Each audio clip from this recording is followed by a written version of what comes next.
Hi everyone, my name is Diana and welcome to viewneo tutorials. Today we will talk about the Google Calendar plugin, where you can showcase all of your events or meetings that you have planned for today. So first of all, we go to our playlists. In the upper corner you will see a plus sign, click here.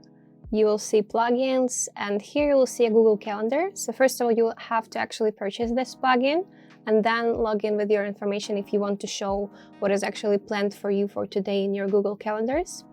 And here we can create a name. Let's just say daily. We can select an event time. We can select our calendars. I will select my email.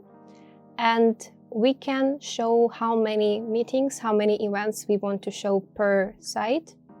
I will select the maximum, so 10. You can change the language from English to German, and you can also select some kind of logo that you want to show there. Then click Create. And here we can see what are my plans for today. That's it for this video. Thank you for watching and see you in the next one.